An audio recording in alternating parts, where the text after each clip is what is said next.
जय जगन्नाथ। उत्कलर मौड़मणि जगतर नाथंकर चरणारविंदे कोटि कोटि प्रणाम। से जगतर नाथ जगन्नाथ भावग्राही भाव विनोदिया डाकिले अनति दूररू ओघरिम देवता से जेबे भक्ति मनरे चिंता कले पूर्णता देइथांते। आम जगन्नाथ आम निश्वासरे विश्वासरे श्री जगन्नाथ से नीलकंदर रे रहंती। जोगी मुनि ऋषि माने तप करी ओइहुंका पालटि गलेनी किंतु किछि जानि पारिलेनी श्री जगन्नाथ को। से समस्तଙ୍କ ऊर्ध्वरे तांक विषय रे कहिबा बुझेइबा दृष्टर्थ अटे किंतु पौराणिक ऐतिहासिक किंवदंती किछि कहूछि ताहा जानिबा किछि विषय वस्तु। काहेकि हुए रथयात्रा केबठारु आरंभ हैला रथयात्रा काहेकि गुंडीचा मंदिर को जानती चतुर्था मूर्ति किए देवी गुंडीचा। राजा इंद्रदम्न काहेकि नीलमाधव को देखि पारलेनी कौन थिला परर कथा। तेबे आमे जानिबा यार रहस्य। महाप्रभुंकर परम भक्त मानक मध्यरे परम भक्त थिले मालव देशर राजा इंद्रदम्न महाराजा। से तीर्थयात्री मानक ठारू पुरुषोत्तमଙ୍କ विषय शुणिथिले आउ पुरुषोत्तमଙ୍କୁ दर्शन करिबा पाई व्याकुल होई पड़िथिले। राजगुरुଙ୍କୁ डकाई महाप्रभुଙ୍କୁ किपरि चर्म चक्षुरे दर्शन करिवे तांको परामर्श नेले। राजगुरु विद्यापतिଙ୍କୁ शुभ बेला देखि पुरुषोत्तम क्षेत्र पठाइले नीलमाधव अनुसंधान पाई। विद्यापति श्रीक्षेत्र कले।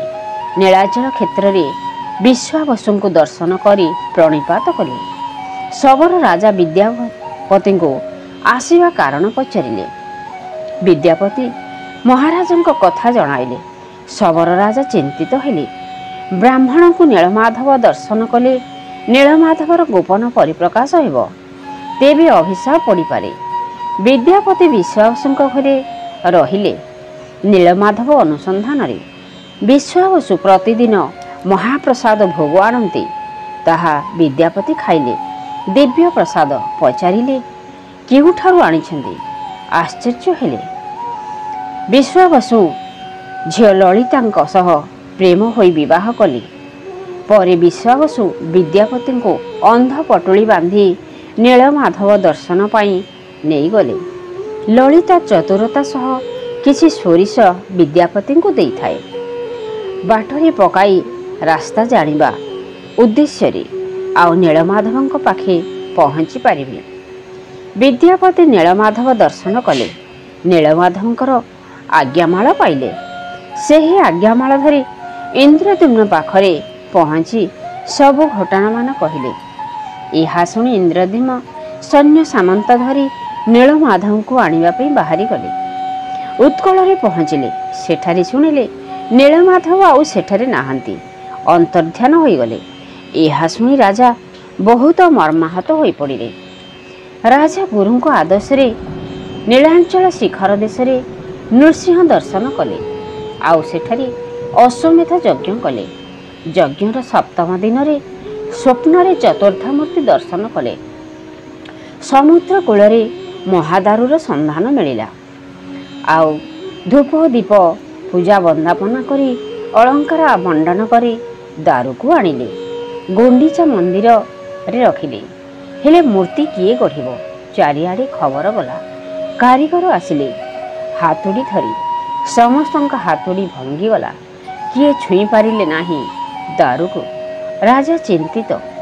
एही समय रे विश्वकर्मा निजे वृद्ध रूपरे हातरे हातुड़ी धरी आसी पहुंचिले गुंडीचा मंदिर राजांक पाखे। राजा देखि आश्चर्य पचारिले मूर्ति गढ़ी पारिब। वृद्ध जनक कहिले गोटिए शर्तरे 21 दिन पर्यंत गोटिए कोठरी रे बंद अवस्था मूर्ति गढ़ी। मझिरे खोलीदेले अधारे चलीजी। राजा सम्मति देले। कबाट बंद है। बुढ़ा कारीगर मूर्ति गढ़ुथिले। प्रतिदिन ठक ठक शब्द शुभुथिला। 15 दिन बीतीगला। राजा और राणी सबुदिन कान डेरी शुणुथांती किंतु सेही दिन आउ शुभिलानी से ठक ठक शब्द। राणी राजा को आगरे कहिले काले न खाई न पी ମରିଯାଇ ନାହାନ୍ତି ତ? ପାପ ଲାଗିବ, କବାଟ ଖୋଲନ୍ତୁ।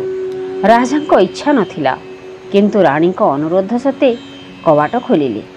ଦେଖିଲା ବେଳକୁ ବୃଦ୍ଧ କାରିଗର ଉଭାନ ହୋଇଯାଇଛନ୍ତି, ଆଉ ଯଜ୍ଞ ବେଦୀରେ ଦରଘଡ଼ା 3 ମୂର୍ତ୍ତି ରହିଛନ୍ତି। ଏହା ଦେଖି ରାଜା ଆଶ୍ଚର୍ଯ୍ୟ ହେଲେ, ସତ୍ୟ ଭଗ୍ନ ହେଉଛି ଭାବି ମର୍ମାହତ ହେଲେ। ସେତିକିବେଳେ ମନ୍ଦିର ଭିତରୁ ହେଲା ଶୂନ୍ୟବାଣୀ, ମୋ ନିଜ ଇଚ୍ଛା ଅନୁସାରେ ଏହି ମୂର୍ତ୍ତି ହୋଇଛି, ମୋତେ ନେଇ ମନ୍ଦିରରେ ପୂଜାର୍ଚ୍ଚନା କର। ଏହା ଶୁଣି ରାଜା ଖୁସିରେ ମନ୍ଦିର ନିର୍ମାଣର ଆଦେଶ ଦେଲେ। ମନ୍ଦିର ନିର୍ମାଣ ହେଲା। ମନ୍ଦିରର ଆଉ ଜଗନ୍ନାଥ ପ୍ରତିଷ୍ଠା ପାଇଁ ରାଜା ସ୍ୱର୍ଗକୁ ଗଲେ, ବ୍ରହ୍ମାଙ୍କ ନିକଟକୁ। ସେଠାରେ କିଛି ସମୟ ରହିଲେ। ସେତିକି ଅପେକ୍ଷା କରିବା ଭିତରେ କେତେ କାଳ ବିତି ଯାଇଛି। ବ୍ରହ୍ମା କହିଲେ, ତୁମ ମନ୍ଦିର କିପରି ଅଛି ଦେଖ, ମୁଁ ତୁମ ପଛରେ ଯାଉଛି। ଇନ୍ଦ୍ରଦ୍ୟୁମ୍ନ ମର୍ତ୍ତ୍ୟରେ ଆସି ଦେଖିଲେ।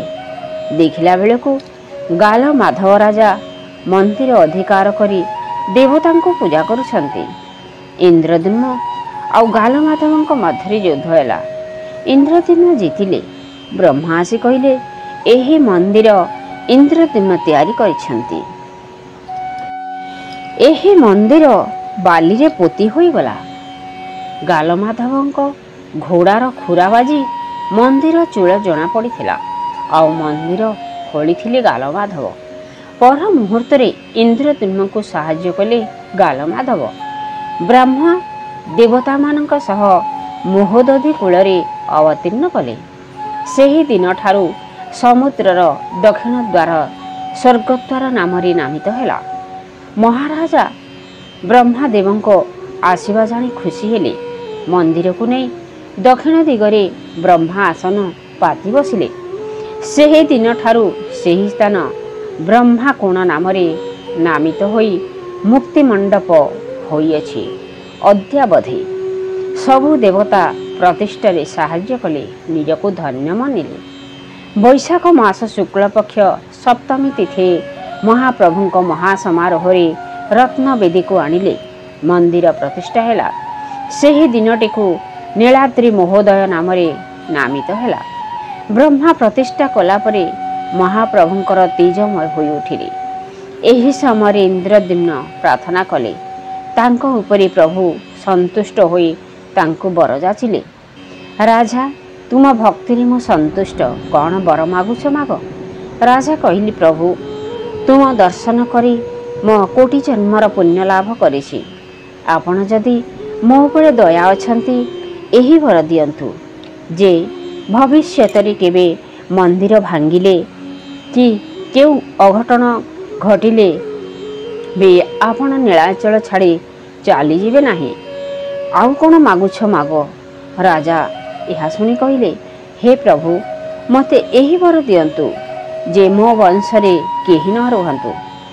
ଭଗବାନ କାରଣ ପଚାରିବାରୁ ରାଜା କହିଲେ, ମୋର ବୋଲି କହିଲେ ଅନିଷ୍ଟ ହେବ, ଧର୍ମ ନଷ୍ଟ ହେବ।